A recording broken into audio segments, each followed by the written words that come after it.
I quit. I'm done. I don't want to work here anymore.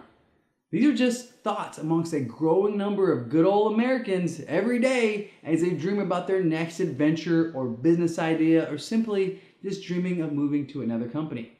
And I am in full support of that.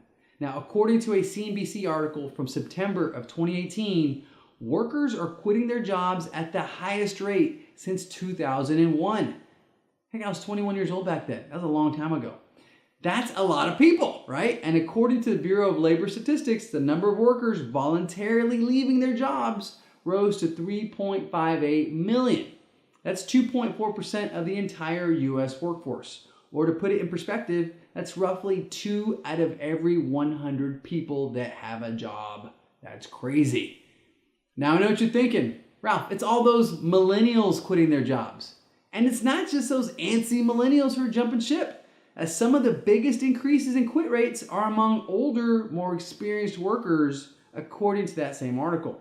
Heck, I was 35 when I quit my previous career. It's crazy, right?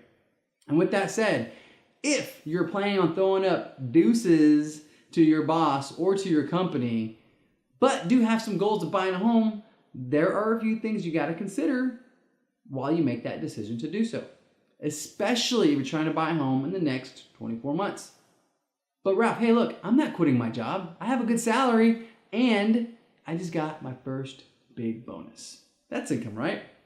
Well, the quick answer is yes, but no, but kinda. Because if you're using that bonus as a down payment towards your home, then yes, all day long. We just need to document it. But if a big portion of your income is variable, like overtime, monthly commission, monthly bonuses, or even like stock option distributions or stuff like that, per Fannie Mae, you have to have a solid 2-year history of that variable income to use it as qualifying income for a home. And that income comes in handy, especially if you're trying to get into that particular price pointed neighborhood with the good schools. I'm sure you have a few neighborhoods in mind, right? And if you only have 1 year of that variable type of income, you may not be able to use it as income. And I see it all the time, and it happens to the brave people who decide to venture out on their own, switch companies, or simply those that just decided to take a pay cut to be a little bit happier. Bottom line, if you're trying to buy a home and trying to use income from that food truck business you just started, or that new bonus as income, or if you started earning overtime recently and you want to use that as qualifying income, then you need to call me first to see what we can or cannot use to qualify if you're trying to buy a home. As always, thank you so much for watching my Mortgage Monday episodes, which come out the first Monday of each month.